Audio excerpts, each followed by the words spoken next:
untuk Zoom meeting. Kemudian untuk pertama kalinya kita ada Zoom meeting itu tanggal 20 Agustus 2022 yang secara tidak langsung menjadi awal terbentuknya PMX ID ini. Nah, tujuan dari komunitas farmakometrik Indonesia ini adalah untuk mengumpulkan orang-orang Indonesia yang saat ini sedang belajar atau ingin belajar tentang farmakometrik. Jadi tidak harus ada pengalaman untuk riset atau mempelajari farmakometrik sebelumnya. Asalkan ingin belajar, kita sangat terbuka. Nah, diharapkan komunitas ini juga bisa menjadi wadah untuk diskusi, berbagi ilmu, dan pengalaman di bidang farmakometrik. Jadi kita bisa belajar satu sama lain. Nah, salah satunya di webinar ini kita juga ingin memperkenalkan bidang farmakometrik di Indonesia ke halayak yang lebih luas. Jadi diharapkan lebih banyak orang yang aware dengan bidang farmakometrik dan makin banyak orang yang ingin belajar di bidang farmakometrik. Jadi bidang ini bisa lebih berkembang di Indonesia. Nah, sekarang kita sudah ada 15 orang, background-nya cukup diverse.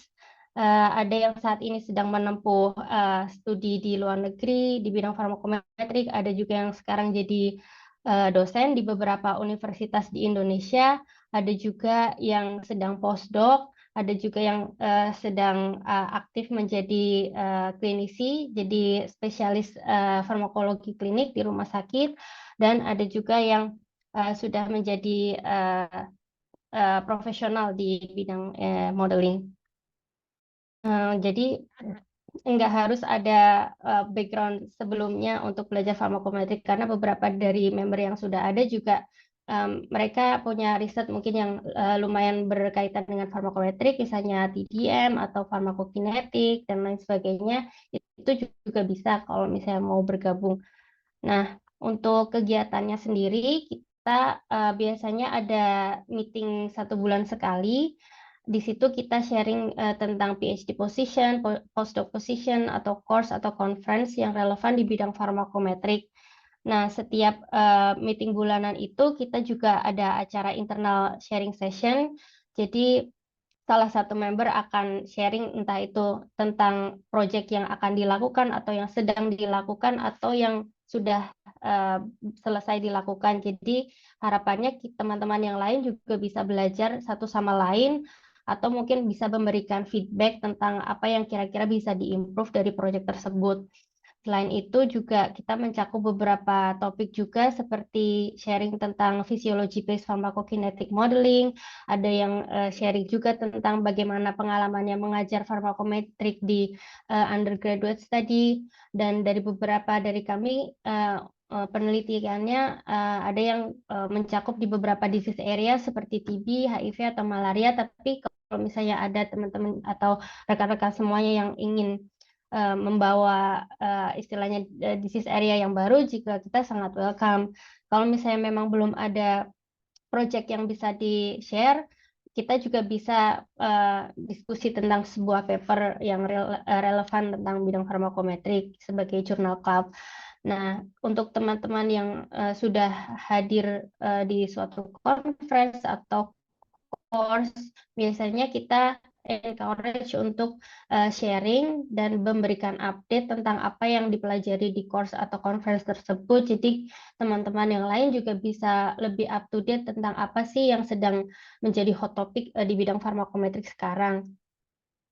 Nah, untuk kegiatan yang lebih fokus ke eksternal, kita sudah mulai untuk melakukan webinar series, dan salah satunya adalah yang sekarang ini sedang dilaksanakan, dan kita rencananya ingin memberikan beberapa topik. Untuk yang hari ini, kita fokus untuk penerapan farmakometrik di praktek klinis, dan kedepannya kita juga berencana untuk memberikan webinar tentang beberapa penerapan farmakometrik di pengembangan obat atau untuk studi bioekuivalensi, ada tentang pengenalan fisiologi based farmakokinetik atau PBPK modeling, dan juga ada career talks juga. Jadi kita mengundang diaspora Indonesia atau orang-orang yang dari kenalan kita yang bekerja di berbagai sektor di bidang farmakometrik seperti di industri, di consulting, regulatory, dan di klinik. Kalau misalnya ada masukan untuk topik-topik webinar selanjutnya, kita juga akan sangat terbuka. Nah, jika ada yang tertarik untuk belajar lebih lanjut dengan farmakometri, kita terbuka untuk rekan-rekan semua untuk gabung di PMX ID. Jadi jika tertarik bisa langsung kontak kami ke email atau ke Instagram atau di LinkedIn page. Jadi email kita ada kontak.pmxid@gmail.com. Di Instagram kita ada pmx.id.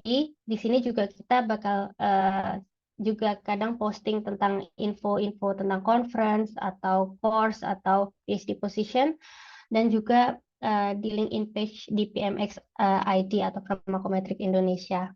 Terima kasih.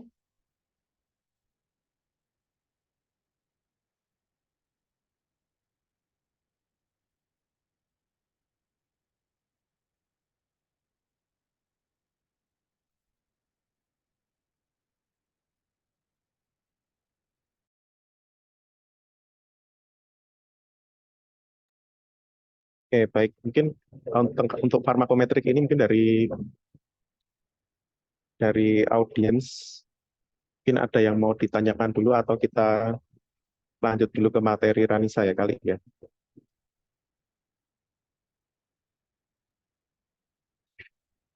Oke, mungkin nanti kalau misalnya ada yang tanya-tanya mungkin bisa lewat kontak kami ya, yang ada tadi di LinkedIn, ada di Instagram. Nah, mungkin untuk saat ini sekarang kita lanjut dulu ke sesi berikutnya yang akan dibawakan oleh Ranisa, yaitu pengenalan mengenai aplikasi farmakometrik dalam bidang klinis. Jadi persilakan ya. Waktunya nanti kita batasi sampai jam 5:30 sore saja waktu Indonesia Barat. Terima kasih. Mungkin pada Ranisa kami persilahkan. Oke, aku share screen ya. Sebentar.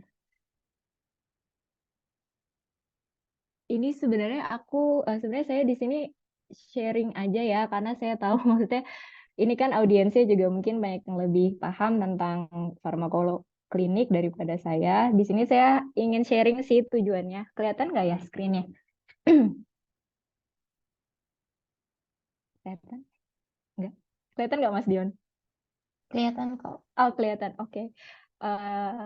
Ya, selamat sore semuanya. Assalamualaikum warahmatullahi wabarakatuh. Saya Ranisa.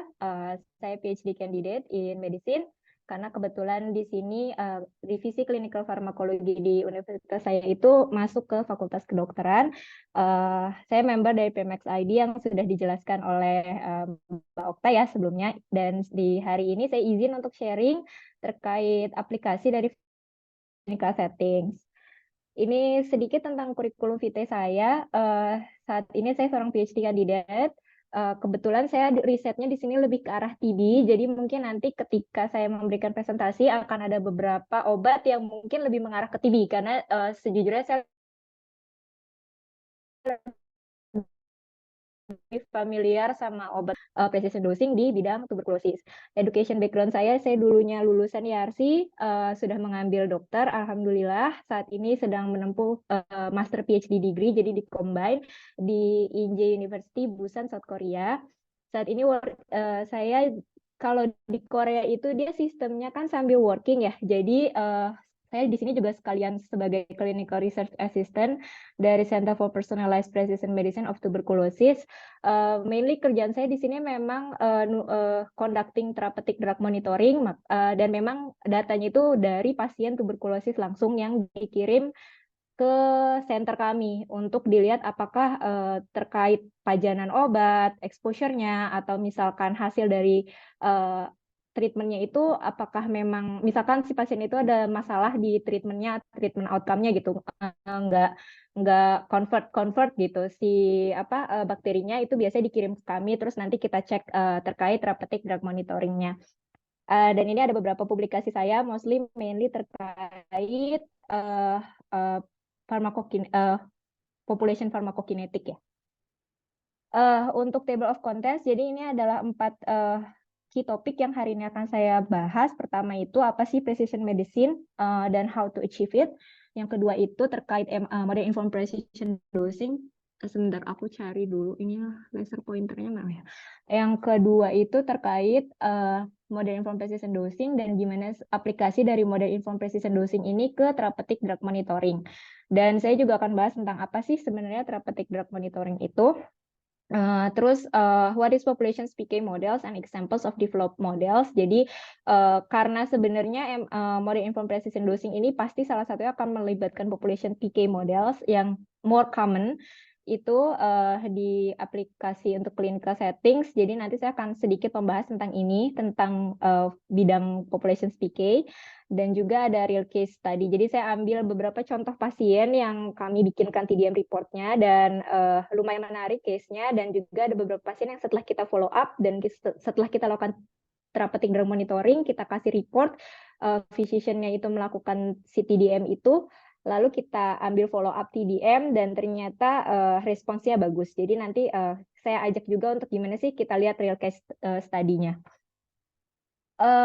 Sebagai pembuka, clinical pharmacology as a key principle of precision medicine, jadi kan memang dulu udah digadang-gadang ya, sekarang semuanya bergerak ke arah precision medicine. Jadi sebenarnya precision medicine itu apa kan? Jadi ini kan nggak hanya untuk treatment ya, tapi juga terkait prevention dari suatu disease tertentu. Nah, dia itu melihat satu individu itu tuh, setiap individu itu unik, berbeda dari satu dan yang lainnya, dan nggak bisa diterapi dengan sesuatu yang kita bilang one dose fits for all gitu. Sedangkan misalkan antara saya dan orang lain itu kan pasti ada bedanya, entah itu genetik atau dari environment. Misalkan antara satu orang ada yang smoking, yang satu itu tidak smoking, dan sedangkan kita tahu ada beberapa efek dari smoking yang misalkan bisa meningkatkan clearance dari obat, atau misalkan bisa mempengaruhi volume distribusi terkait dengan jantung, heart, dan lain sebagainya. Dan juga lifestyle dari tiap orang itu kan juga berbeda-beda ya. Sebenarnya kan ini sudah digadang-gadang untuk dilakukan di clinical practice, tapi kan sampai saat ini hanya state of art. Kenapa? Karena kan memang clinical, maksudnya precision medicine itu kan memang mahal ya. Nggak semua negara-negara itu mampu untuk melakukan yang namanya precision medicine. Mungkin memang di negara-negara barat ini sudah dilakukan, dan misalkan untuk di Korea itu juga sudah dilakukan. Banyak center-center yang sudah melakukan precision medicine, tapi kan pada kenyataannya jujur di center saya aja untuk melakukan yang namanya satu kali melakukan therapeutic drug monitoring itu bisa sekitar 500.000 rupiah, dan siapa yang mau nanggung gitu, apakah insurance ataukah pasien gitu kan. Makanya itu state of art but not widespread. Nah, tapi kan kalau misalkan kita ngomongin precision medicine, maka kita akan menaruh si clinical pharmacology ini as the center or as the key principle gitu dari precision medicine itu sendiri. Dan si precision medicine itu nanti akan benar-benar sebagai holistic approach. Jadi dia itu benar-benar memikirkan bahwa si pasien itu sebagai the whole human being yang berbeda antara satu sama lainnya. Ini sebenarnya dogma of clinical pharmacology ya. Mau bahas sebentar. Pasien itu kan biasanya kita kasih kan semuanya same dose ya, kasih aja gitu. Terus tapi tuh kita tuh sebenarnya kurang gimana ya, bukan memahami sih, kurang memperhatikan bahwa sebenarnya ada yang namanya interindividual variability. Jadi kan sebenarnya kita harapkan ketika kita kasih pasien itu dosis, maka antara dosis sama respons itu akan ya linear gitu kan. Harapan kita ya jadi ya bakalan kita kasih dosis segini maka responnya akan segini gitu. Tapi kan pada kenyataannya enggak. Ada pasien yang kita kasih dosis segitu sembuh. Ada pasien yang kita kasih segitu nggak sembuh gitu. Atau misalkan ada pasien yang kita kasih dosis yang sama tapi pasien itu malah muncul efek samping obat gitu kan. Nah, sebenarnya ketika kita ngasih dosis itu kan sebenarnya ada yang namanya interindividual variability dari drug response, dan ini yang menyebabkan kenapa antara satu pasien dan pasien lain itu mungkin responsnya akan berbeda-beda. Dan untuk gampangnya kita bisa menjelaskan untuk adanya dose response relationship yang terkait interindividual variability itu dengan adanya hubungan antara exposure dan response relationship. Exposure berdasarkan kayak konsentrasi obat, dan adanya response dari pasien karena exposure tersebut. Jadi ketika kita memberikan same dose ke pasien, mungkin bisa terjadinya overexposure atau bisa terjadi underexposure atau mungkin memang yang kita harapkan appropriate exposure. Ketika pasien itu menerima exposure yang appropriate, maka kan akan terjadi efficacy dan tanpa ADR, dan ini kan efek yang kita harapkan. Tapi kalau misalkan overexposure, bisa jadi pasiennya itu akan mengalami ADR dan tidak ada efficacy gitu. Atau misalkan dia underexposure, tidak ada efficacy tapi nggak ada ADR. Tapi kan kalau misalkan ini kita berkaitan dengan antibiotik, bisa terjadi resistensi bakteri gitu kan ya, agak tricky juga sebenarnya dalam menerapi pasien, karena memang kita harus meng-acknowledge kalau ada interindividual variability dalam pajanan dan respons. Untuk precision medicine itu sendiri adalah kita tuh memilih base drug, dan precision dosing itu adalah memilih the most suitable dose for patients. Jadi nggak hanya obat yang suitable buat pasien, tapi juga dose yang appropriate buat si pasien itu. Jujur kalau misalnya kita ngomongin tentang TB, maka rata-rata sekarang kita ngomongin one size fits all dosing. Jadi kita ngasih misalkan rifampicin maksimal 450 mg gitu kan yang ada. Tapi kan kadang kan pas kita lihat di kenyataannya tuh banyak yang suboptimal konsentrasi gitu kan ya. Walaupun misalkan kita sudah menerapkan one size fits all dosing. Nah, akhirnya tuh ada yang ngebuat namanya stratified dosing. Nah, dibuatlah stratification berdasarkan demographic, disease subtype, atau clinical features dan biomarkers gitu. Tapi dari stratification ini sendiri sebenarnya nggak cukup. Akhirnya muncullah yang namanya personalization. Jadi si personalization ini yang membuat adanya inisiasi untuk precision dosing. Jadi kita mau mengoptimisasi si dosing itu ke si pasien berdasarkan kita mempertimbangkan individual karakteristik dari si pasien, misalkan clinical features-nya, medication history dari si pasien, environment, behavior and habits, preference, biomarkers, dan lain sebagainya. Jadi itu memang kalau misalkan kita mau mengatakan kita mau mengoptimalkan dosing untuk pasien, maka hal-hal ini itu harus diperhatikan. Jadi nggak bisa hanya memperhatikan misalkan pasiennya clinical features-nya doang, atau misalkan pasiennya punya comorbidity DM, atau misalkan pasiennya hanya smoking. Jadi memang nggak bisa hanya satu faktor yang kita pertimbangkan, tapi sebenarnya banyak faktor yang harus kita pertimbangkan, termasuk salah satunya genetik dari pasien yang mungkin berbeda-beda. Nah, tapi kan pada kenyataannya, reality of precision dosing in clinical setting itu tuh kompleks banget.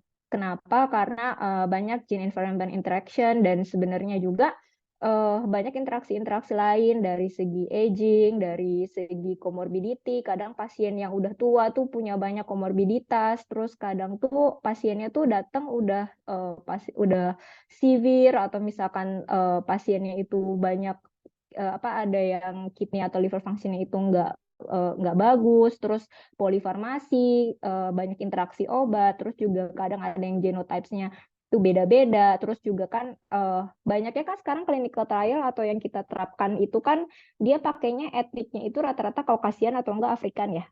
Tapi apakah itu cocok untuk Asian people? Karena kadang kan kita juga harus mempertimbangkan bahwa ethnicity itu atau pharmacoethnicity itu juga mungkin mempengaruhi terkait pemberian dosing terhadap pasien, terus juga diet dari pasien itu sendiri.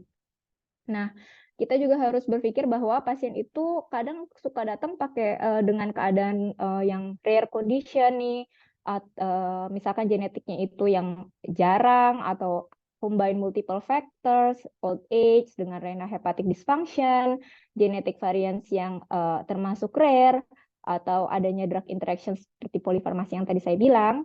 Nah, juga ada yang namanya age population, atau yang biasanya itu udah tua-tua tuh yang terpinggirkan, dan kita nggak, atau yang pediatrik, yang neonatus, yang itu yang banyak enzim-enzim yang belum maturisasi di neonatus itu sendiri. Jadi itulah kenapa adanya namanya salah satu solusinya itu model informed precision dosing. Jadi kita tuh menerapkan modeling untuk membantu kita mendapatkan precision dosing buat si pasien-pasien yang belong to this population gitu, yang memang membutuhkan individualisasi untuk mendapatkan optimal dosing untuk si pasien tersebut.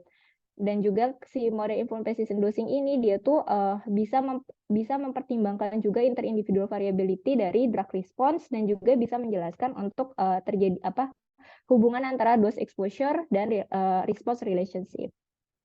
Nah, untuk model informed precision dosing itu sendiri ada ada 3 sebenarnya, sama middle approach juga sih sebenarnya. Untuk yang top down, ada bottom up.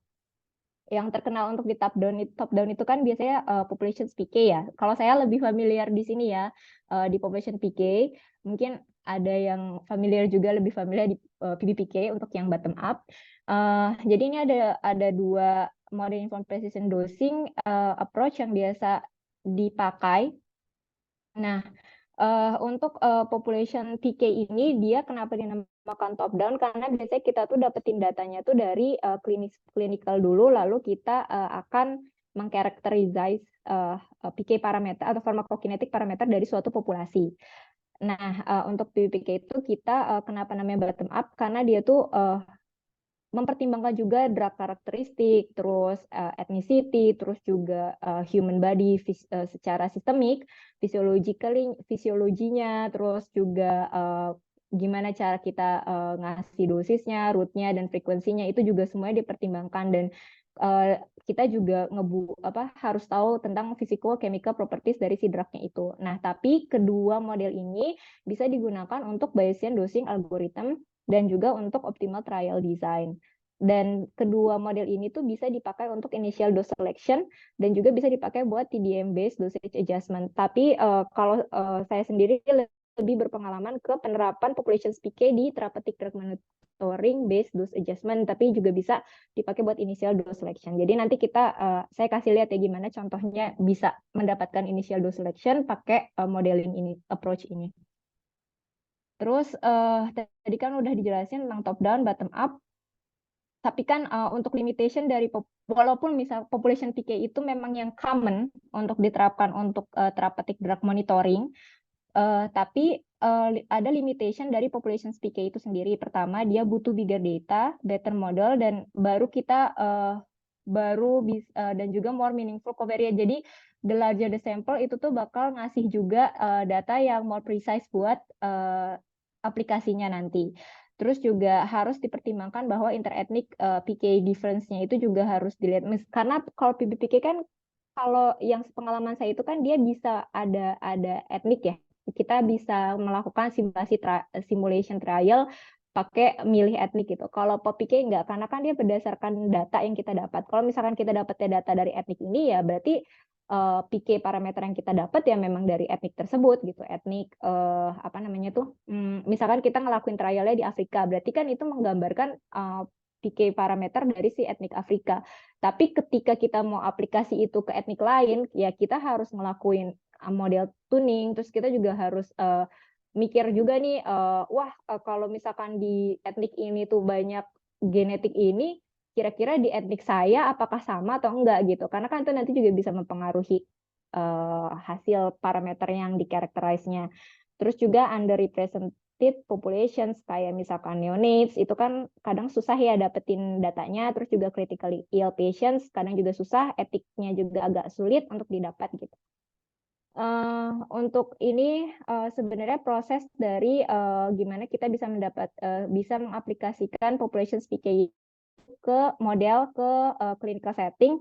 Ya, pertama kita ambil pasiennya dulu, terus collect patient information, dan juga sample collection-nya, terus sample analysis, terus dapat drug concentrations, terus kita juga collect covariates yang menurut kita bakal mempengaruhi si obat tersebut. Terus kita baru develop modelnya. Ada banyak proses untuk mendevelop modelnya, nanti sampai model validation, terus baru ketika modelnya itu sudah oke untuk divalidasi, maksudnya sudah tervalidasi dengan baik, sudah oke, itu bisa kita coba untuk dilakukan ke clinical applications gitu, diterapkan di klinis gitu. Setelah kita dapat modelnya, nanti kita dapetin pasien informasinya, lalu kita pasien dikasih obat, nanti kita ambil sampel collection sama analisis. Misalkan ketika kita develop model itu, kita temukan faktor yang paling menginfluence dari konsentrasi atau exposure obat itu adalah genetik gitu. Nah, itu juga kita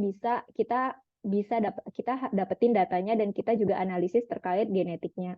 Lalu kita terapkan di model informed precision dosing dengan cara menerapkan POPIK itu pakai Bayesian estimation.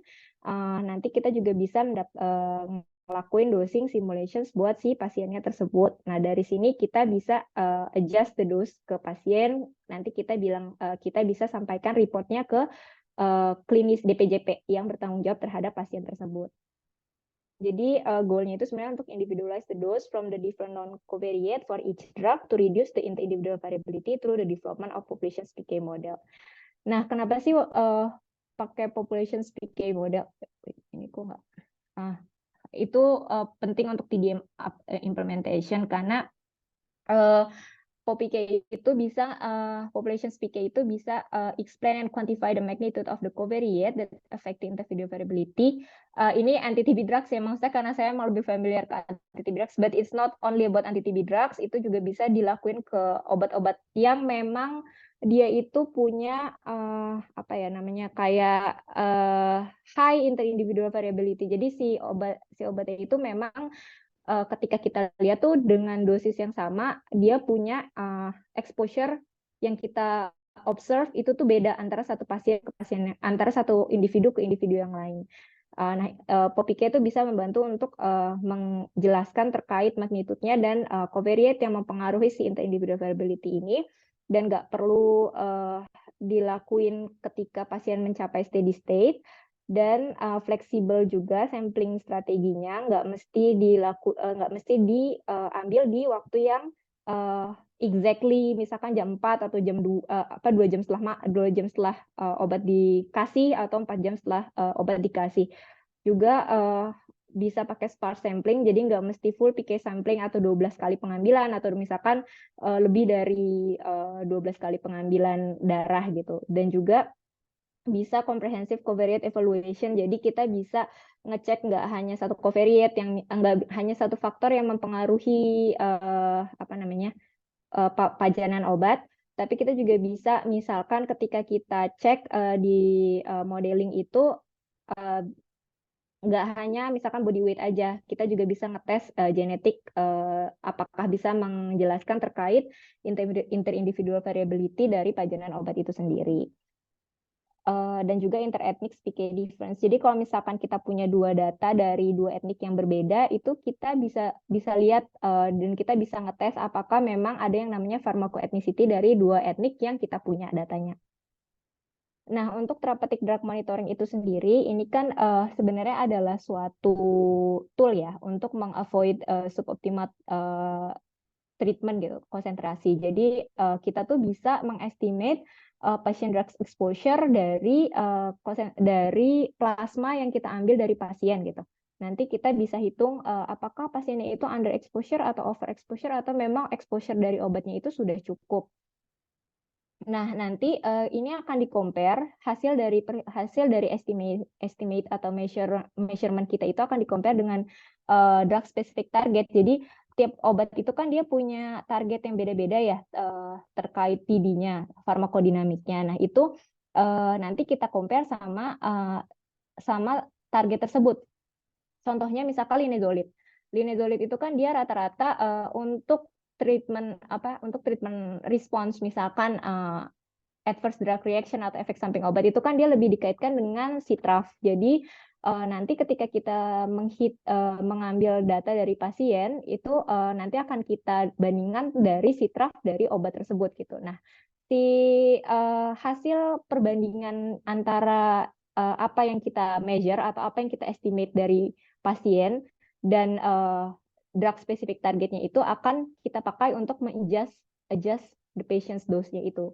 Misalkan, oh ternyata pas kita lihat si sitrafnya itu terlalu tinggi, berarti si linezolid dose itu harus diturunkan. Atau misalkan kita lihat si sitrafnya itu kok rendah banget gitu, jangan-jangan ini kurang dosis untuk si linezolidnya, itu bisa kita naikkan gitu.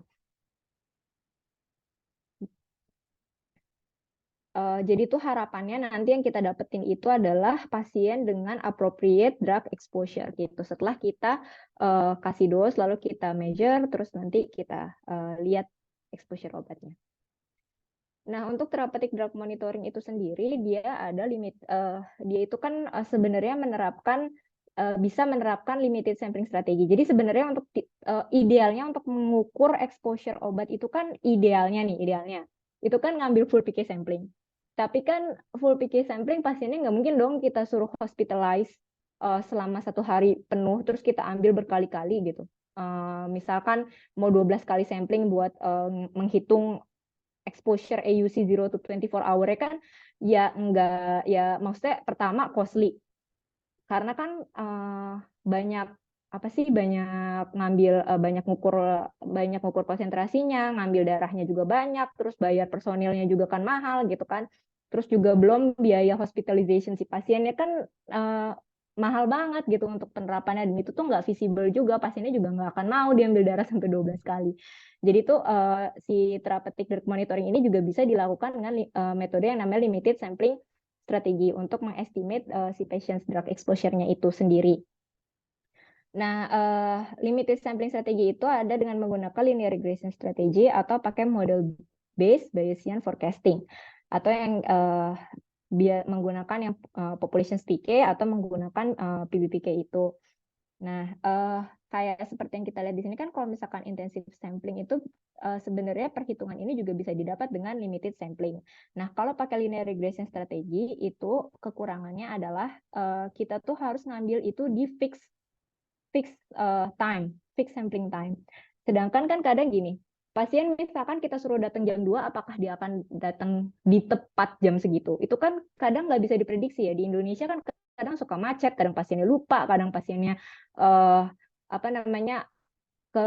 di pendaftarannya lama, terus baru bisa diambil darahnya telat gitu kan. Nah, sedangkan kan kalau misalkan kita mau pakai linear regression strategi, itu tuh biasanya sampling time-nya itu suka udah di-fixin gitu. Jadi itu kadang kayak limitation dari linear regression strategi. Tapi memang dibanding full PK profile, pakai linear regression strategi ini tuh lebih menyederhanakan pengambilan darah dari pasien, misalkan jadi cuma 3 sampling point gitu. Tapi memang iya untuk terkait perhitungan exposure obatnya itu memang jadi lebih precise ya, dan memang banyak peneliti yang lebih percaya kalau misalkan kita ngambil TDM-nya itu tuh di pakai menggunakan limited sampling strategi gitu. Tapi ada juga yang namanya model based Bayesian forecasting. Nah, ini tuh lebih fleksibel. Jadi misalkan pasiennya datang tuh nggak pas di jam 2 jam setelah makan, 2 jam setelah minum obat. Karena kan kadang rata-rata kalau untuk anti-TB drugs itu kan dia Cmax-nya tuh di sekitar 2 jam ya. Dan penerapan therapeutic drug monitoring itu kadang tuh nggak hanya membandingkan dengan exposure, tapi juga kadang ada yang menggunakan Cmax dari obat. Nah, kalau misalkan menggunakan Cmax dari obat kan berarti kan nggak boleh miss tuh di Tmax-nya. Tmax-nya misalkan 2 jam, si pasien itu kadang suka disampling di 2 jam setelah minum obat gitu. Nah, tapi kan kalau misalkan kita menggunakan model informed approach atau model based Bayesian forecasting, itu tuh kita bisa lebih fleksibel ngambil ngambil sampelnya, nggak mesti di fixed time. Terus juga kita juga bisa mengincorporate, menyambungkan dengan menghubungkan dengan covariate yang memang di model tersebut sudah kita tahu memang menginfluence dari exposure obat tersebut gitu. Dan ini tuh mengintegrasikan antara jadi sebelumnya kita tuh punya model. Nah, modelnya itu tuh sudah mengestimasikan PK parameters, prior knowledge PK parameters dari si population tersebut, lalu kita integrasikan dengan actual concentrations dari si pasien pada saat itu gitu. Dan juga taking into account covariate yang memang kita tahu menginfluence obat tersebut dan ada di pasien tersebut gitu. Jadi itu yang dinamakan Bayesian theorem, dan nanti kita bisa dapat PK parameters untuk per individual. Jadi clearance per individual, VD per individual, dan KA per individual, dengan juga mengaccount si inter-individual variability dari obat tersebut gitu. Jadi udah diestimasi lah sama si model. Jadi model yang mengestimasikannya. Terus ini terkait TDM service untuk anti-TB drugs dose adjustment. Jadi ini yang sudah saya alami di sini. Jadi kita ini nanti akan menulis TDM report. Kalau di sini biasanya yang punya background MD gitu ya, di center saya itu tuh disuruh nulis therapeutic drug monitoring report gitu. Jadi ketika ada pasien, kita ambil darahnya, kita ambil sputumnya, ini TB ya, dalam kaitan TB gitu. Makanya kita ambil sputumnya, nanti kita pisahkan plasmanya, lalu si plasma ini diukur konsentrasi obatnya. Nah, kebetulan di center saya itu bisa simultaneous drug concentration measurement. Jadi, misalkan pasien itu punya 4, kan kalau obat TB kan sekali diminum kan 4 ya, 4 pyrazinamide, isoniazid, rifampicin, sama ethambutol. Nah, itu tuh dalam satu kali pengukuran kita bisa dapat 4 konsentrasi obat itu dengan hanya satu sampel. Nah, nanti dengan diintegrasikan dengan population PK model yang sudah kita punya sebelumnya, dan juga kita cek genetik dari pasiennya itu, karena beberapa obat memang genotyping itu sangat kuat ya. Untuk seperti contohnya isoniazid, itu dia sangat mempengaruhi interindividual variability dari respons terhadap isoniazid itu sendiri. Nah, nanti ketika semua sudah kita integrasikan, maka kita dapat PK profile dari si pasiennya itu sendiri. Nanti ketika udah dapat PK profile-nya, baru kita cek apakah exposure-nya itu sudah sesuai dengan mengimplementasikan PK/PD target dari per obat ke exposure dari si pasien itu. Jadi kita lihat apakah pasien itu sudah cukup exposure-nya berdasarkan PK/PD target dari obat tersebut. Misalkan kalau isoniazid itu kan AUC over MIC gitu. Jadi kita cek dari targetnya itu sendiri. Kita punya MIC-nya, kita punya AUC-nya, lalu kita cek dengan target yang sudah ada di literature, bahwa memang kalau pasiennya itu sudah mencapai target segini, maka seharusnya treatment outcome-nya akan baik gitu. Nanti kalau misalkan kurang, maka kita akan menggunakan dose adjustment dan nanti kita buat TDM report-nya juga. Ini sebenarnya TDM service-nya sih, jadi kita pakai clinical characteristic, dosing history, sama lab juga kita pertimbangkan apakah pasiennya ada kayak renal dysfunction atau liver dysfunction. Nanti semuanya kita integrasikan pakai model based Bayesian forecasting, untuk tujuan akhirnya adalah optimisasi dari dosing pasiennya tersebut. Nah, semuanya itu kalau di kami menggunakan yang namanya database dan semacam CDSS ya. Cuma CDSS itu jadi website gitu. Nanti dokter tuh bisa mengisi informasi pasiennya, terus bisa bisa mengisi informasi pasien dan bisa merequest untuk TDM report. Jadi nanti kami akan mengirimkan ke dokter tersebut terkait hasil dari TDM report setelah kami baca hasil PK-nya, hasil MIC-nya, dan juga hasil genetiknya. Atau juga dokter sebenarnya bisa melakukan semi automated TDM report. Jadi dokternya sendiri juga bisa main klik-klik gitu. Jadi kayak dia punya simulasi sendiri gitu. Kalau misalkan pasiennya hasil konsentrasinya segini, nanti kalau misalkan pasiennya itu dikasih dosing segini, dia bakalan dapat berapa exposure-nya akan seperti apa. Itu juga bisa ada user interaktif lah ke dokternya juga sebenarnya gitu. Tapi kami juga menyediakan report yang sudah dibaca oleh kami sendiri gitu. Jadi nanti ada interpretasi dari center kami. Nah, ini contohnya untuk isoniazid population PK model development. Jadi gimana sih cara kita bisa mempropose initial dosing menggunakan population PK? Seperti yang kita tahu, isoniazid itu kan dia punya wide variability ya di PK profile-nya. Jadi despite of kamu ngasih isoniazid itu 300 mg atau 150, 200 antara saya dan mungkin orang lain gitu, misalnya Mas Dion gitu, itu mungkin hasilnya akan berbeda. Kenapa? Karena si isoniazid ini kan dia memang wide variability-nya itu dipengaruhi oleh NAT2.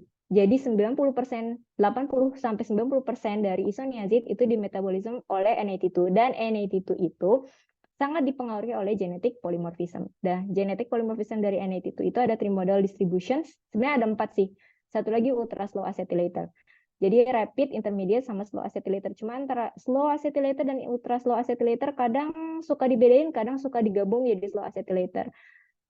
Fun fact, Indonesia punya very high frekuensi untuk slow acetylators, where in Korea mereka punya very high frekuensi buat rapid. Tapi datanya memang untuk Asia intermediate itu yang paling frekuensinya yang paling tinggi gitu. Untuk optimal dose finding for isoniazid, jadi ini pertama kita itu punya datanya dulu, nanti datanya itu kita masuk kayak kita kita build modelnya dari data yang kita dapat dari pasien langsung, kita build population PK modelnya, lalu tadi pakai kita cari covariate-nya, covariate faktor apa yang mempengaruhi exposure dari obat itu sendiri. Dan terus kita juga untuk population PK itu dia agak bedanya adalah dia mengkotakkan proses metabolism absorption, distribution, metabolism, elimination obat itu menjadi kompartemen. Nah, untuk isoniazid itu sendiri dia pakai kompartemen, two kompartemen. Jadi kalau untuk population PK itu dia ngebuatnya tuh badan manusia itu dibuat jadi kayak kotak-kotak kompartemen gitu loh, disederhanakan prosesnya seperti itu. Padahal kan mungkin memang intinya adalah lebih kompleks ya untuk pencernaan obat itu sendiri. Tapi untuk modeling itu disederhanakan seperti itu. Nah, di sini kita menemukan covariate-nya itu untuk isoniazid adalah N82. Nah, setelah kita menemukan N82, menemukan final model nih, udah kita punya final modelnya, kita validate. Lalu setelah kita validate, kita lakukan simulasi menggunakan final model dan kita kayak calculate probability of target attainment berdasarkan N82 acetylator. Jadi kita bagi grup, kita stratified pasien dengan rapid acetylator, intermediate acetylator, slow acetylator. Lalu kita cek untuk pasien rapid acetylator dengan clearance segini. Untuk rapid acetylator dia bakal butuh berapa dosingnya gitu. Untuk intermediate berapa, untuk slow acetylator itu berapa untuk initial dosisnya. Yang bisa mencapai 90% of the patients itu mencapai target PK/PD yang kita sudah tahu bahwa secara literatur si PK/PD targetnya itu memang diasosiasikan dengan good treatment outcome.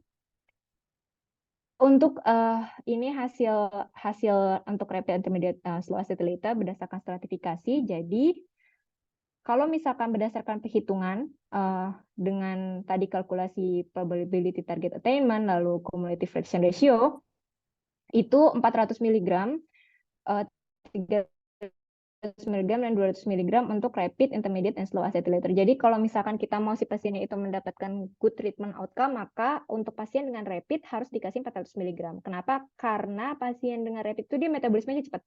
Metabolisme si isoniazid itu cepat banget. Jadi isoniazid itu cepat banget dibuang dari dalam tubuh. Kalau misalkan dia cuma dikasih 300 mg itu bakal underdose. Tapi kalau misalkan kita kasih 400 mungkin bisa appropriate gitu. Dan untuk pasien-pasien dengan slow acetylator, kalau misalkan kita kasih 200, kalau kita kasih 300 itu bisa jadi mungkin terlalu tinggi buat mereka karena kan mereka metabolisme si isoniazidnya itu lama ya. Jadi lebih baik untuk pasien-pasien dengan slow acetylator itu dikasihnya 200 mg. Dan perlu digarisbawahi lagi, Indonesia itu agak tinggi angka drug induced hepatotoxicity-nya karena mungkin bisa jadi kita itu memang banyaknya frekuensinya ke arah slow acetylator. Ini untuk rifampicin ada. Jadi population PK itu tuh nggak hanya untuk initial dose recommendation, tapi bisa juga untuk hanya nemuin aja covariate apa sih yang mempengaruhi obat tertentu gitu. Misalkan di rifampicin ini ya, rifampicin siapa sih yang nggak tahu ya. Ini kan untuk terapi TB, backbone of the treatment. Dan dia juga bisa dipengaruhi oleh salah satunya farmakogenetik dari SLCO1B1 yang mengkoding for OATP1B1 transporter gitu katanya. Maksudnya berdasarkan literature, kalau misalkan pasiennya itu carrier dari star 5 atau star 15 ini akan menurunkan transport activity gitu.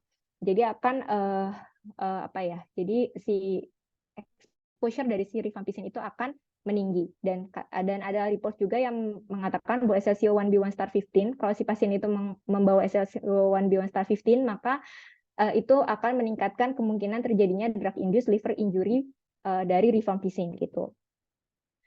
Nah ini sebenarnya hasil model saya, datanya dapat dari Indonesia. Kami menemukan bahwa aging dan SLC01B1*15 itu mempengaruhi metabolisme atau clearance dari si rifampicin. Jadi kalau misalkan pasien itu carrier dari STAR15, maka clearance dari rifampicin itu akan turun. Tapi di sini kami tidak mengajukan initial dose karena walaupun memang turun clearance-nya, tapi tidak sampai di tahap clinically significant.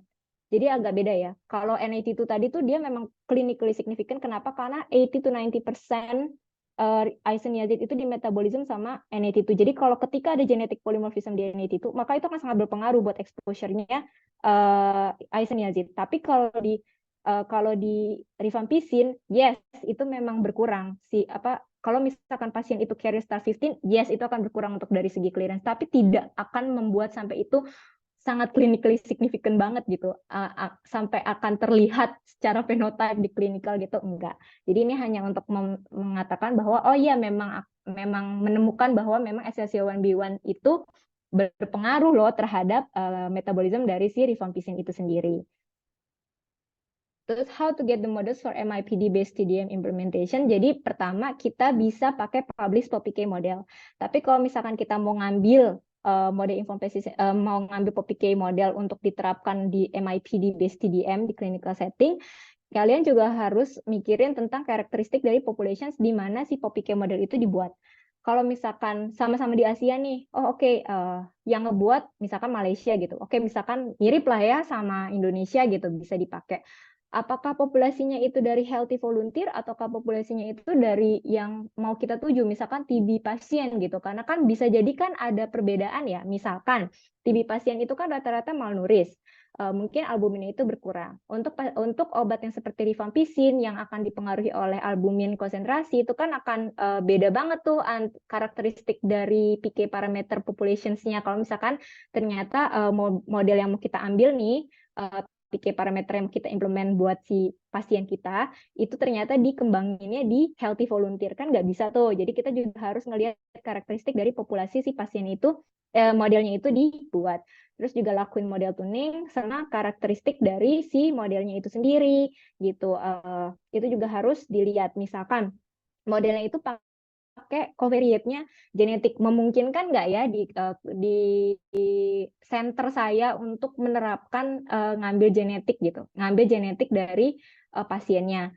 Kalau misalkan nggak memungkinkan, ya carilah model yang mungkin hanya menggunakan covariate misalkan yang visible kayak body weight gitu.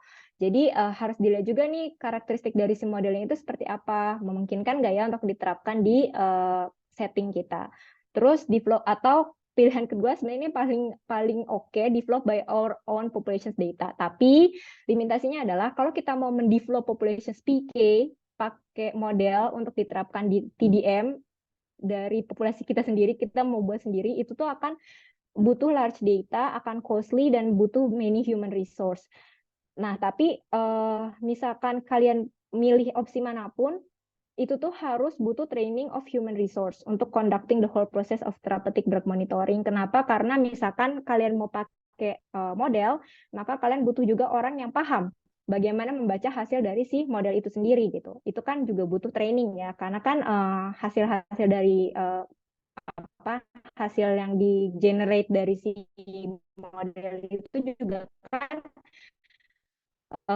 butuh kita dapat hasil segini akan berpengaruh apa gitu, itu kan juga butuh training juga. Nah ini sebenarnya comparison sih. Jadi dulu sebelum center saya membuat model POPIK sendiri, pakai data kami sendiri, kami tuh pakai publish PK model, POPIK model yang sudah publish gitu, diterapkan di center. Nah ini kami mencoba melihat, membandingkan kalau prediction error dari model yang kita pakai dari yang publish sama model yang kita kembangkan pakai populasi kita sendiri. Seberapa besar sih error yang dihasilkan kalau dari masing-masing model gitu. Nah ternyata kalau kita dari model yang kita gunakan pakai real data dari populasi kami sendiri, itu menunjukkan higher accuracy dan precision performance daripada kita ngambil dari model yang sudah publish dari populasi lain gitu. Walaupun udah ditanding, walaupun udah kita coba karakteristiknya yang sesuai mungkin dengan populasi kita gitu. Nah, ini mungkin bagian paling menarik ya, real case study of patients. Jadi ini benar-benar berdasarkan kasus pasien. Pertama itu first case, ini pasiennya datang dengan konsentrasinya, exposure-nya itu di atas reference range. Jadi pasiennya 66 tahun, laki-laki, dia didiagnosis dengan pulmonary TB, DSTB, pertama kali initial treatment, lalu dikasihlah isoniazid, rifampicin, ethambutol, pyrazinamide dengan dosis segini selama 1 bulan. Jadi ketika dia datang tuh udah steady state. Nah, kami ambil farmakogenetiknya, ternyata farmakogenetiknya itu menunjukkan bahwa si pasien itu untuk NAT2 itu star 6, star 7, dia punya ultra slow acetylator secara phenotype. Jadi metabolisme isoniazidnya itu sangat-sangat lama di dalam tubuhnya. Jadi bisa jadi tuh terakumulasilah si active metabolite isoniazid di dalam tubuh pasien. Nah, si pasiennya itu menunjukkan isoniazid itu exposure-nya itu higher than reference range. Sedangkan untuk 3 obat yang lainnya itu within reference range. Jadi gambarnya seperti ini. Biasanya kami membuat plotting seperti ini selama 24 jam bagaimana PK curve dari si IUC curve dari pasien tersebut. Ini isoniazid 400 mg POQD, ternyata pas kami plot untuk individual prediction-nya itu sangat tinggi. Kami curiganya ini karena pasiennya itu punya ultraslow acetylator, makanya dikasih 400 yang nggak bisa gitu. Pasti akan tinggi exposure-nya. Jadi kami mensuggest untuk changing the dose. Dengan estimasi IUC 89,3, reference untuk isoniazid itu 48,2 plus minus 1,5. Kami rekomendasikan kami melakukan simulasi untuk 3 dosis. Yang pertama 300, 250, 200. Ternyata ketika kita pakai di 300, itu masih tinggi paparannya, masih di 66,9. Tapi kalau di 250, paparannya itu di 55,8. Kami biasanya memberikan 3 hasil ini, tapi kami bisa menyarankan di 250. Jadi disarankan untuk pasien itu diturunkan dosisnya ke 250 mg QD gitu per day. Kalau misalkan kita kasih 200 mg, maka dia nggak bisa, nggak nutup ya, nggak masuk ke reference range of AUC-nya. Gitu. Jadi agak kurang, jatuhnya di 44,6 gitu. Terus untuk untuk case yang kedua, pasien itu datang dengan below reference range dan follow up TDM. Pasiennya 48 tahun, laki-laki, ini berat badan, tinggi badan. Terus dia pulmonary MDR TB, ini regimen yang digunakan dan ini dosis yang digunakan oleh pasien. Kami melihat bahwa ethambutolnya itu below reference range. Jadi ternyata ethambutolnya ini ketika dihitung, walaupun menggunakan 1200 mg QD, dia tuh exposure-nya itu jauh di bawah reference range-nya itu sendiri. Jadi kami melakukan suggestions untuk dose adjustment using simulations. Nah, ketika kami suggest, ternyata kami naikkan dosisnya ke 1400 mg QD. Dan ini tuh ketika kami ambil follow up TDM, ternyata di follow up TDM-nya itu naik ya. Jadi sesuai dengan reference range. Jadi kami sarankan pasiennya itu menggunakan 1400 mg. Nggak cukup kalau hanya menggunakan 1200 mg. Walaupun misalkan memang sudah sesuai dengan berat badan pasien gitu. Ini untuk food effect. Jadi pasiennya 89 tahun, female, terus pulmonary DSTB. Ini treatmentnya sudah 2 bulan. Ini dosisnya. Lalu ini farmakogenetiknya, ada star 4, star 6, intermediate acetylator. Lalu ini SLCO1B1-nya normal ya, transporter function-nya. Tapi kita melihat bahwa isoniazid dan rifampicin itu high margin, ethambutol pyrazinamide-nya below reference range. Nah, Eh, karena, halo, masih kedengeran nggak ya? Ya, masih Ini kedengaran. masih ya. Iya, jadi untuk etambutol sama pyrazinamide, dia ini diberikan di fed state. Jadi kemungkinan kami apa ya? Kami berpikir jangan-jangan ada absorption delay dari pyrazinamide gitu. Nah, kenapa kita bisa berpikir bahwa ada absorption delay dari pyrazinamide? Itu berdasarkan literature. Jadi ketika kita menginterpretasikan hasil dari therapeutic drug monitoring, kita juga baca lagi literature terkait obat tersebut. Apa sih yang bisa menyebabkan kenapa bisa adanya below reference range seperti ini? Apakah adanya food effect yang bisa mempengaruhi paparan obat atau bagaimana? Nah, kebetulan si pasien ini dikasih ketika pasien dikasih etambutol dan pyrazinamide setelah pasien dalam keadaan fed state gitu. Jadi kemungkinan ada absorption delay dari pyrazinamide itu sendiri. Dan kalau misalkan kalau misalkan gimana kita bisa tahu ada absorption delay, ketika kita simulasikan juga ini biasanya suka ada kayak garis lurus sebelum obat itu membentuk kurva gitu. Jadi ini lumayan khas untuk absorption delay. Nah, ini ada BLLOQ dari very low concentrations ya, versus very low concentration. Jadi ini tuh untuk ngebedain gimana kapan pasien itu kita katakan memang low compliance issue atau pasiennya itu memang apa ya, si obat tersebut memang kurang suboptimal concentration atau pasiennya itu memang ada masalah sama compliance gitu. Jadi ini pasiennya 31 tahun datang perempuan, pulmonary TB of course, dia pakai isoniazid, rifampicin, etambutol dan levofloxacin. Ternyata dia datangnya itu ketika sudah mau eliminasi obat 24 jam, hampir 24 jam setelah minum obat gitu. Terus kita simulasikan dengan model, lalu kita dapat kurvanya seperti ini dan estimasi exposure-nya juga masih oke gitu. Jadi sebenarnya walaupun pasiennya itu ketika kita cek konsentrasinya itu BLLOQ, below limit, very low konsentrasinya itu sangat rendah, tapi kita juga ngelihat ini pasiennya ini datangnya pas kapan gitu. Pas pas memang sudah waktu eliminasi obat atau bagaimana, karena memang apa ya, untuk rifampicin sama isoniazid, rifampicin, levofloxacin nggak terlalu sih, tapi rifampicin tuh dia 2 sampai half life-nya itu cukup cepat. Jadi kalau misalkan pasiennya itu datang di sekitar 24 jam setelah minum obat, ya pasti dia konsentrasinya juga akan rendah gitu. Jadi ketika kita simulasiin ternyata masih oke. Jadi ini bukan masalah compliance, tapi bedanya dengan yang sebelahnya, 27 tahun laki-laki, pulmonary TB, dia pakai isoniazid, rifampicin, etambutol. Ini semuanya konsentrasinya kan rendah ya, di bawah limit quantification dari bioanalisisnya, dari konsentrasi measurement-nya itu. Tapi datangnya tuh 7,9, time after dose-nya 7,9 hour setelah minum obat. Tapi ini sebenarnya masalahnya di compliance issue. Kenapa? Karena etambutol itu half-life-nya lama banget, 14 jam. Jadi kalau misalkan etambutolnya aja dia kurang, konsentrasinya kurang, wah jangan-jangan nih pasiennya nggak minum obat semuanya nih gitu. Jadi ketika bahkan baru 7 jam, 8 jam lah setelah minum obat, itu tuh udah nol semua ya, karena mungkin pasiennya memang benar-benar nggak minum obatnya sama sekali gitu.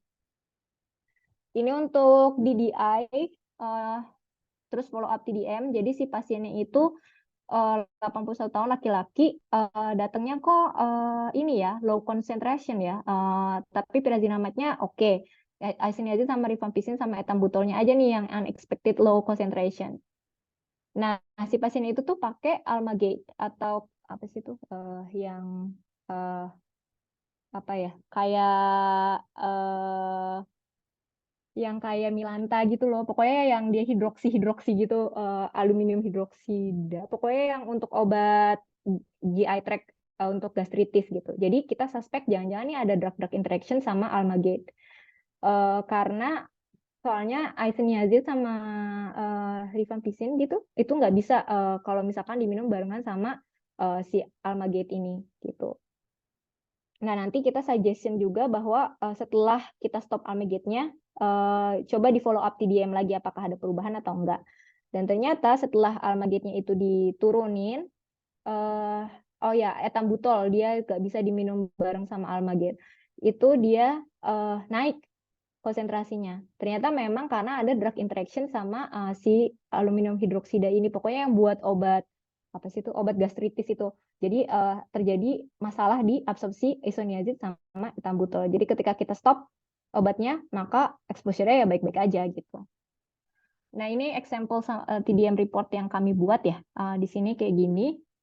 Biasanya pasien information-nya kita disclose, namanya siapa, cuman male, usia berapa, diagnosis apa, dikasih obat apa gitu, comorbidity-nya apa. Mohon maaf pakai bahasa Korea.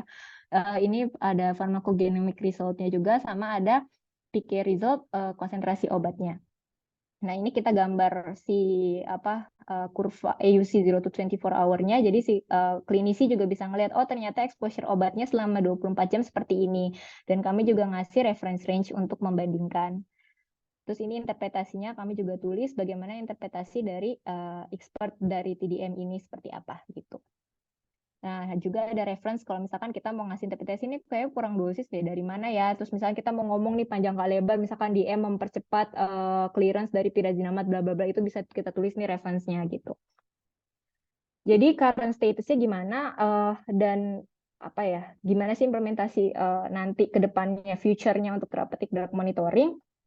Jadi sekarang tuh sebenarnya therapeutic drug monitoring itu sebenarnya TDM itu sendiri untuk quick reminder bahwa itu adalah sebuah metode yang tujuannya adalah untuk mengadjust individual drug dosing berdasarkan corresponding to PK profile generated from patient. Jadi kita mengadjust dose itu benar-benar berdasarkan PK profile yang kita dapat dari si pasien. Dengan tujuan itu adalah untuk mendapatkan optimal individual dose regimens dari pasien itu sendiri, supaya si pasien itu mendapatkan konsentrasi atau exposure yang memang sesuai dengan therapeutic range-nya itu sendiri, sehingga outcome-nya itu akan bagus buat pasiennya gitu. Ini sebenarnya cara pembuatnya apa ya, yang udah saya lihat tadi gimana kita bisa dapat apa ya, dari model building, validasi sampai clinical application dari modeling itu sendiri seperti apa, atau pharmacometrics itu sendiri seperti apa, hingga bisa diterapkan di clinical application. Prosesnya panjang ya, harus mengumpulkan koleksi harus mengumpulkan datanya, lalu ada yang harus bisa membuat modelnya, yang memvalidasi modelnya, baru bisa digunakan di clinical aplikasi. Jadi nggak bisa tiba-tiba bisa langsung di clinical application gitu. Itu agak sulit, nggak seperti itu gitu, nggak semudah seperti yang konvensional TDM. Yap, memang konvensional TDM itu akan lebih straightforward karena memang kan dia ambil sampel koleksi, lalu nanti kan diinterpretasi sama clinical pharmacologist ya. Nanti baru dikasih ke clinician untuk dose adjustment-nya nih, saran saya segini gitu. Jadi secara manual yang ngitung itu clinical pharmacologist. Ini konvensionalnya. Tapi kan memang konvensional itu sangat costly, butuh banyak proses, butuh banyak orang gitu. Nah, kalau yang sekarang model informed precision dosing itu kan dia sudah mulai membypass karena apa ya, kayak result interpretation itu sudah bisa sebenarnya kalau kita punya CDSS itu bisa langsung dilakukan oleh klinisi. Tapi memang klinisinya itu nanti akan agak sulitnya adalah kita harus mentraining klinisi-klinisi itu bagaimana terkait farmakologi yang memang benar-benar harus punya pengetahuan yang sangat tinggi terhadap farmakologi itu sendiri gitu. Nah, ini take home message-nya. The one ways to improve pharmacotherapy in clinical practice is precision dosing, terutama model informed precision dosing. Tujuannya itu untuk achieving the optimal dose for an individual patients. Yang kedua, kita harus consider adanya inter-individual variability dari obat yang akan mempengaruhi PK dari pasien itu, dan PK/PD of them is key in the optimization of treatment. Jadi kita juga harus tahu tentang PK/PD target dari tiap obat tersebut agar bisa kita sesuaikan supaya kita bisa mendapatkan optimal dosing dari si drugnya. Terus model informed precision dosing approach to recommend initial dose and TDM based dose adjustment utilizing POPPK, PBPK model itu can help to improve the treatment response and reduce the risk of ADR and resistance, terutama untuk antibiotik ya. Jadi kan memang butuh dosing yang pas supaya tidak terjadinya resistance untuk entah suboptimal atau misalkan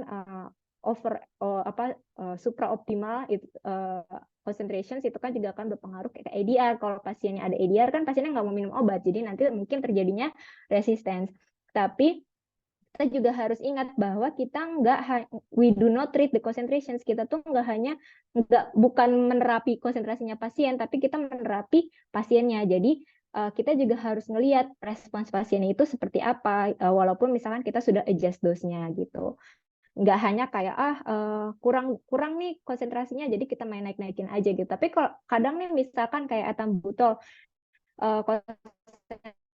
konsentrasinya misalkan pas kita lihat di plasma itu kurang, tapi ternyata pasiennya tuh ya convert aja gitu, si sputumnya nggak resistensi ke ethambutol juga. Itu kan bisa kita makanya jangan hanya ngelihat bahwa konsentrasinya yang harus kita naikin gitu, tapi juga bagaimana respons dari si pasiennya itu sendiri gitu. Jadi tight monitoring itu penting banget, terutama untuk therapeutic drug monitoring itu. Terus need more validation and experience in the future to be implemented in the routine clinical practice as a tool of personalized precision prescriptions. Ya, untuk kedepannya untuk MIPD-based TDM ini kan memang sulit ya. Maksudnya kita butuh banyak latihan, butuh banyak training, expert yang paham. Terus juga kita mulai nih bergerak ke arah yang namanya teknologi. Jadi yang konvensional sebelumnya sudah mulai digantikan oleh tools yang memang tujuannya adalah untuk mempermudah aplikasi dari precision dosing itu sendiri di clinical practice. Tapi kan nggak mudah, akan ada kesulitan juga terutama dari segi biaya, karena kan untuk mendapatkan alat-alat tersebut tidak mudah, dan juga belum banyak center-center yang bisa mengukur konsentrasi obat, atau misalkan belum banyak center-center yang bisa menerapkan therapeutic drug monitoring, bahkan even for only conventional TDM, belum untuk ke arah MIPD based TDM gitu. Thank you for your attention. Kalau misalkan ada pertanyaan boleh. Mohon maaf kalau kecepatan. Oke, baik. Terima kasih Ranisa atas presentasinya yang sangat luar biasa. Ini udah ada pertanyaan dari Mas Jefman ya. Aku izin ini ya, ganti ke speaker dulu soalnya ternyata audionya habis. Bentar ya, Mas. Oh ya,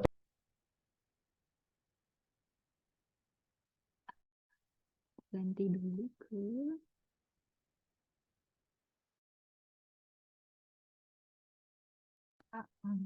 Mana ya ininya?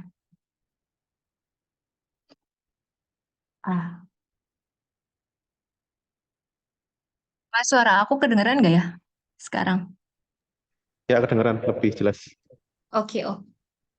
Iya, gimana? Maaf, ini soalnya ternyata habis. Ini ada pertanyaan dari Mas Jefman ya, saya bacakan ya. Iya. Halo Mbak Ranisa, ketika melakukan pendekatan ini pada pasien TB, untuk obat isoniazid dan rifampicin, karakteristik pasien apa saja yang berpengaruh ya? Atau yang berperan sebagai kovariat, apa aja? Oh, untuk isoniazid ya, pendekatannya sebenarnya tuh memang kan pengalaman saya itu juga sempat ngelakuin TDM ya buat satu rumah sakit di Indonesia gitu yang lagi bekerja sama Korea. Itu emang agak sulit sih untuk ngasih kami, maksudnya memang misalkan nih kami menemukan paparan obatnya itu tinggi gitu. Itu tuh kadang kami jelaskan, suka nanya sih. Jadi kami ngasih TDM report ke dokternya, terus ada pasien-pasien yang kami highlight dan kami adakan diskusi ke DPJP gitu. Nah, dari beberapa pasien kami pilih kasus yang paling representatif seperti tadi gitu. Itu biasanya kalau untuk isoniazid sendiri kami menekankan terhadap genetik dari si pasiennya, nggak hanya genetik, dari segi makanan juga. Maksudnya absorpsi dari si isoniazid itu juga perlu kita perhatikan karena isoniazid itu kan dia kalau dikasih bareng food itu juga ada kemungkinan mengurangi exposure ya, sama seperti rifampicin yang sebenarnya tidak terpengaruh sama exposure dengan makanan itu kan ethambutol sama pyrazinamide ya. Pyrazinamide katanya berdasarkan literature hanya delay, tapi untuk exposure secara keseluruhan dia tidak terlalu berpengaruh. Untuk isoniazid itu sendiri dia itu dibilang biasanya kami menekankan terhadap genetik dari NAT2 sama feeding state dari si pasiennya itu sendiri, sama ini sih apa ya namanya, age juga, maksudnya dari segi liver function apakah ada bermasalah, itu biasanya kami juga cek dari laboratory testingnya. Tapi biasanya sih sejauh ini memang untuk untuk isoniazid memang paling berpengaruh itu ke arah genetik sih, genetik polimorfisme dari si pasiennya.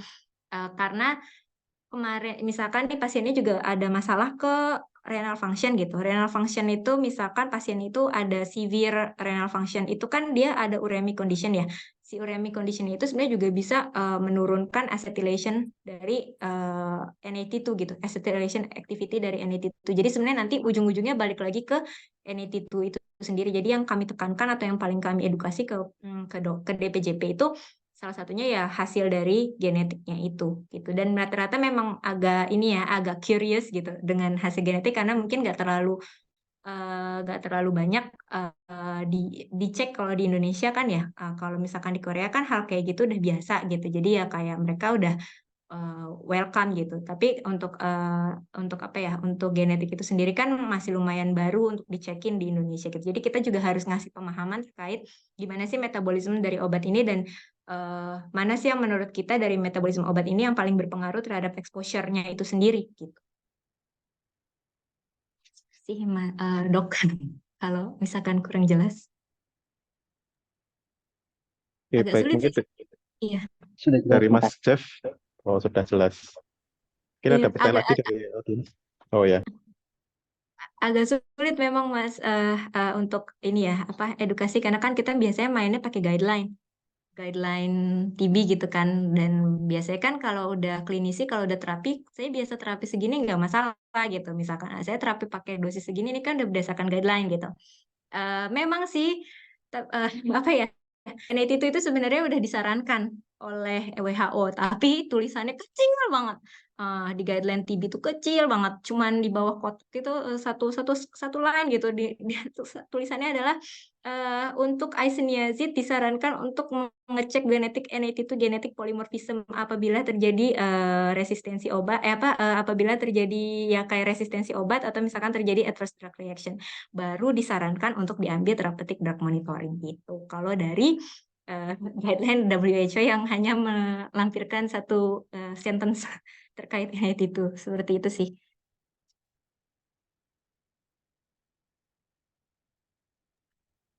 oke, baik, mungkin dari yang audiens yang lain.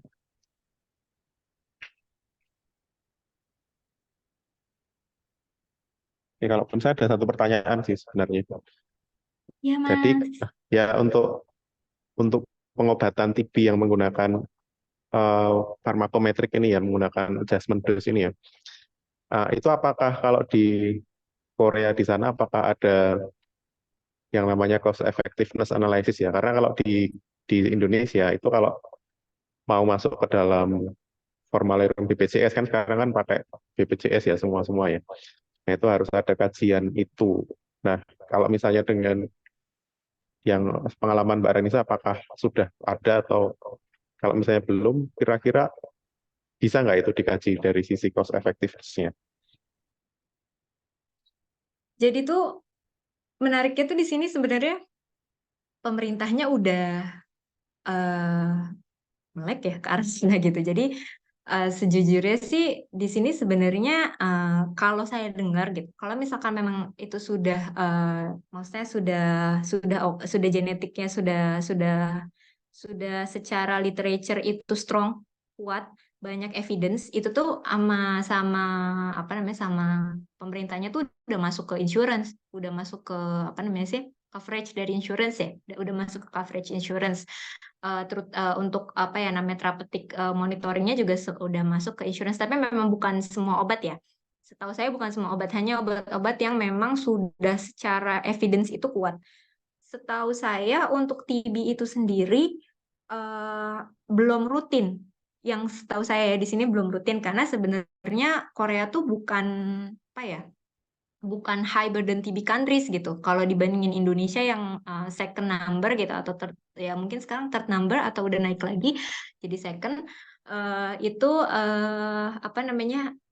mereka tuh tidak menaruh TB sebagai prioritas untuk untuk NHIS-nya mereka gitu. Tapi memang ada pasien-pasien yang TB di sini lumayan banyak, tapi jatuhnya tuh mereka rata-rata di sini tuh tercovernya sama research ya. Jatuhnya lebih ke arah research sih. Jadi research di Korea tuh digelontorin banget duitnya abis-abisan. Jadi tuh ketika misalkan research itu menemukan, oh ternyata penting gitu. Kayaknya tuh nanti akan disounding ke pemerintah gitu, disounding bahwa oh memang butuh nih kita melakukan genetik gitu. Dan mereka tuh juga udah punya database sih, Mas. Itu sih yang menurut saya agak beda ya sama kita. Mereka tuh punya 1000 Genome Project-nya Korea. Jadi benar-benar database eh, frekuensi dari tiap genetik-genetik yang berhubungan sama metabolisme dari obat. Itu tuh mereka punya database-nya gitu. Dan itu tuh udah mencakup.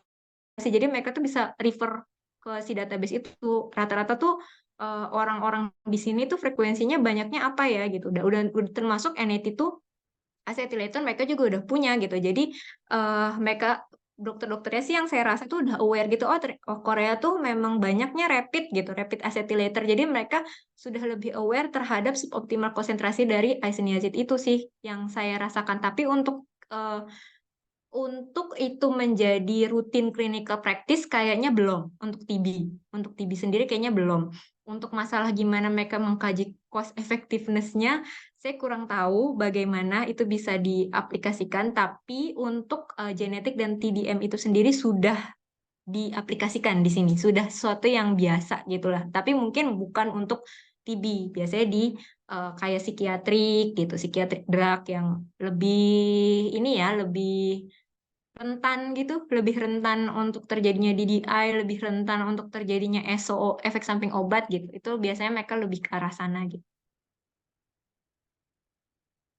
Oke, baik, terima kasih. Ini ada pertanyaan lagi dari Mas Jeffman. Untuk MIPD-nya build up sendiri ya, Mbak. Jadi modelnya tadi build up sendiri ya, Yang MIPD. MIPD ya. Jadi ya, build out sendiri. Sebenarnya ada dua. Awalnya tuh center kami sebelum kami dapat data, kami ngambil model orang, maksudnya publish model ya. Jadi kan kalau misalkan kita kan pertama nentuin dulu nih obatnya apa, misalkan rifampicin atau isoniazid gitu. Pertama kita tentuin dulu obatnya itu kita mau ngambil apa. Terus kita cari tuh secara literature sebenarnya udah ada model apa sih yang maksudnya model-model POPIK yang udah ada udah publish itu di literature tuh udah ada berapa. Itu kita kumpulin, terus kita kaji lagi tuh populasinya yang paling dekat. Biasanya kita pilih yang Asia, misalkan Cina atau ya Korea kan paling dekat ke Cina gitu atau Jepang gitu. Kalau misalkan di Koreanya sendiri itu belum ada. Tapi kalau misalkan di Koreanya udah ada, lebih bagus lagi ngambil yang memang dari populasi kita sendiri. Misalkan kalau di Indonesia udah ada yang publish gitu terkait tentang Indonesia, ya itu boleh diambil gitu PK parameter. Dan tapi kita juga ngeliat nih si modelnya ini dibangun dari berapa, di build itu tuh dari berapa ratus atau dari berapa ribu pasien gitu. Karena semakin the larger the sample, the precise the model itu, the better the model. Jadi untuk POPIK itu kita mainnya data driven approach. Jadi lebih ke arah sana gitu. Misalkan the larger the sample akan lebih precise gitu hasilnya. Akan lebih representatif juga untuk populasinya gitu. Nah, terus kalau misalkan udah ketemu nih, ternyata modelnya dibangun di 1000 pasien, terus populasinya mirip-mirip sama kita, satu rumpun gitu. Itu bisa diambil, modelnya itu bisa jadi calon kandidat model. Yang kedua yang kita lihat lagi tuh, covariate-nya gimana? Memungkinkan nggak sih kalau misalkan ternyata covariate-nya itu dia pakai genotype CYP3A4 gitu buat rifampicin. Mungkin nggak kita ngelakuin genotype? Kalau nggak mungkin di Indonesia ya nggak bisa dipakai. Berarti kita pakainya tuh yang model yang mungkin hanya mengincorporate kayak apa namanya body weight atau misalkan liver function test kayak gitu yang mungkin kita bisa lakukan di secara clinical setting gitu. Itu sih awalnya kita kayak gitu. Awalnya kita ngambil punya publish model, cuman pakai body weight dengan asumsi bahwa memang body weight itu yang paling mempengaruhi paparan obat gitu ya. Terus setelah seiring berjalannya waktu, kami mengkolek banyak pasien, hampir 1000, lalu kami mencoba develop sendiri, mencoba menemukan covariate selain body weight gitu ternyata, dan yang mungkin visible juga untuk dilakukan di center kami gitu, seperti SLCO1B1 atau NAT2 gitu. Akhirnya kami ya menggunakan model yang baru, dan kami lihat bagaimana prediction error antara dulu sebelumnya ketika kami ngambil cuma dari publish model sama yang kami bangun sendiri gitu pakai data kami dengan covariate yang baru, ternyata lebih prediction error-nya itu lebih rendah kalau misalkan kami pakai yang baru kami buat ini yang larger sample size, terus covariate-nya juga menemukan covariate selain body weight, karena memang apa ya, interindividual variability itu nggak hanya dijelaskan oleh body weight gitu. Mungkin ada hal lain di tiap-tiap orang yang bisa mempengaruhi interindividual variability itu. Nggak hanya cukup dijelaskan dari perbedaan berat badan orang gitu sih. Kemarin kami strateginya seperti itu. Jadi bertahap. Tapi kalau misalkan nggak ngambil data dari pasien sendiri, bisa kita pakai data dari model dari yang sudah publish, dengan catatan harus ditanding, harus dicek lagi compatibility-nya sama populasi yang mau kita terapkan gitu. Terus juga rata-rata tuh kadang suka ada kok model-model yang nge-share codingan non-mem-nya gitu, atau codingan model population PK-nya itu, jadi kita bisa lebih cepat gitu ngambil modelnya buat diimplementasikan di MIPD based TDM di clinical settings kita. Gitu sih, Mas. Oke, baik. Jadi kalau secara singkatnya, kalau belum punya sendiri, kita bisa ngambil dari orang lain yang paling dekat dengan populasi kita. Kemudian itu nanti kalau ada kita punya data, kita bisa cicil ya, punya data, kemudian dimasukkan ke model sampai kita punya model sendiri gitu ya, Iya, kira-kira. benar, Mas. Di Indonesia saya udah build 4 model untuk rifampicin, isoniazid, pyrazinamide, sama levo.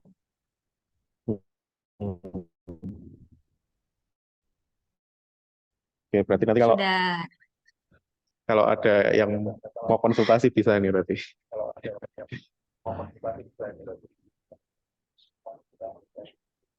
Oke, berikutnya mungkin ada pertanyaan lagi. Cuman saya batasi satu lagi ya, karena waktunya udah tinggal sedikit lagi. Izin bertanya dokter, kalau ini dari Anonymous tanpa nama ya.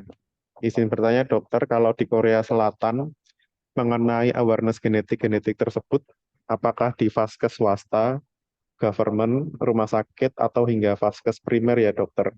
Seluas atau seumum apa implementasinya? Terima kasih. Untuk genetik ya, sebenarnya kalau genetik di sini udah lebih aware sih ya. Cuman memang gimana ya, jatuhnya tuh agak-agak, mereka tuh udah tahu, maksudnya dokter-dokternya sebenarnya kalau di klinik itu misalkan dia tahu nih ada obat tertentu yang memang dipengaruhi oleh genetik tertentu, dan dia tahu itu di cover sama NHIS, itu dari klinik sendiri sudah bisa di-refer untuk tes genetik, tapi akan di-refer ke RS tipe. Jadi mereka tuh punya A, B, C kayak kita gitu ya, A, B, C gitu. Mereka akan refer ke hospital yang di atas klinik yang bisa melakukan genetik gitu. Tapi rata-rata sih mereka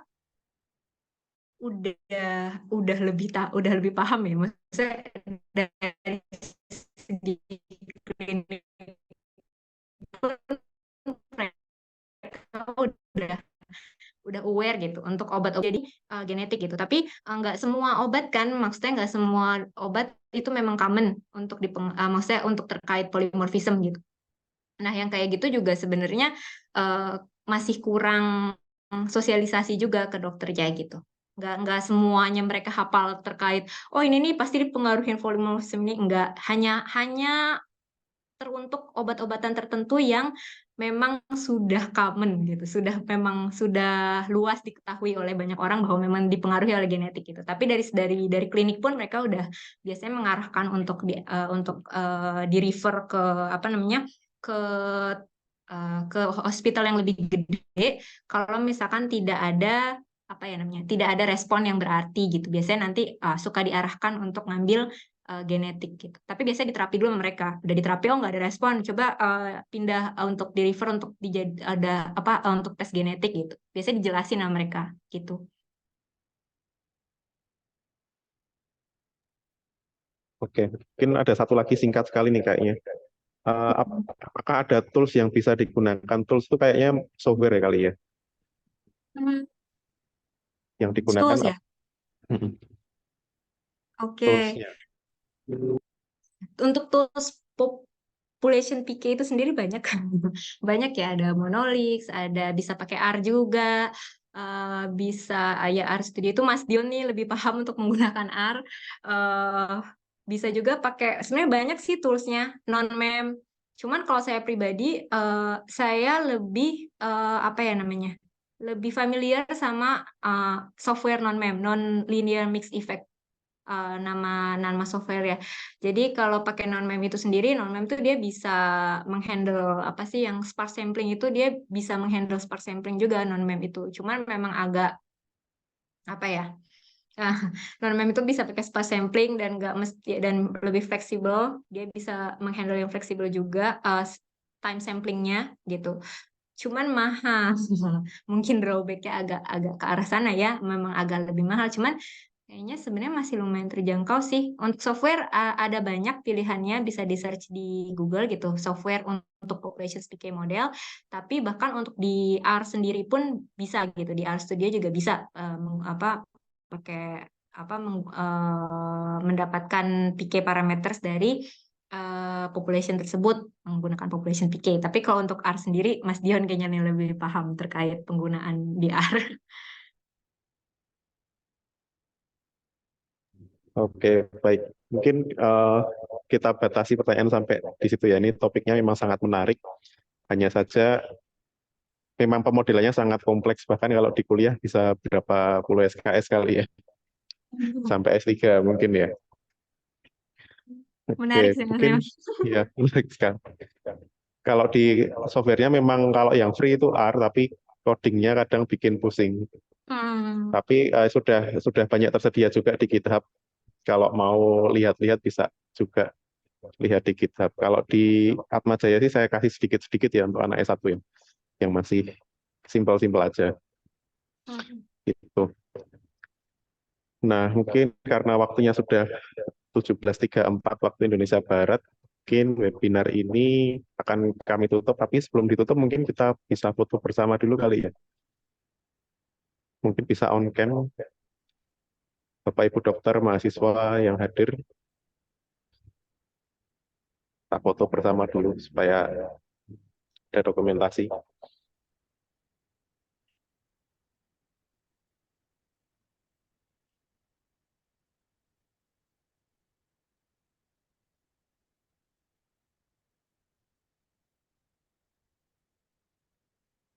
Oke, ini di sini ada 4 layar. Nanti akan saya hitung 1 sampai 3, terus kalian bisa ambil gambar ya.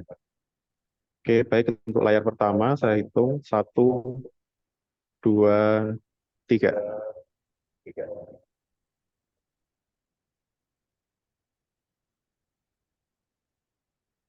Oke, sebentar.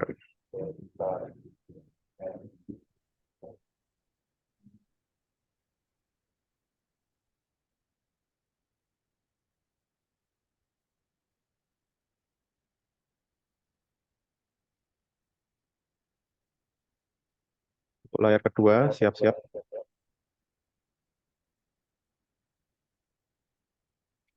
Layar kedua, 1, 2, 3.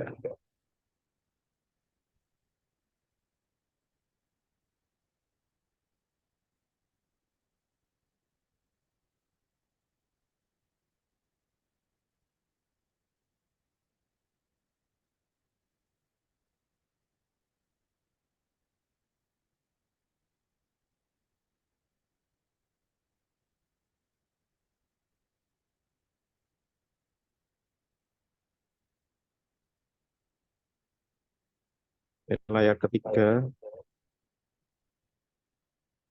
1, 2, 3.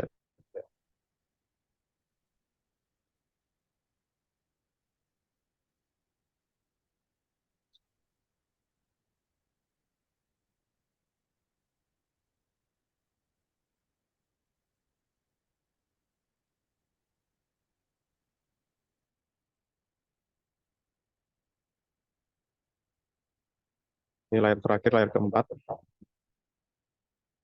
1, 2, 3.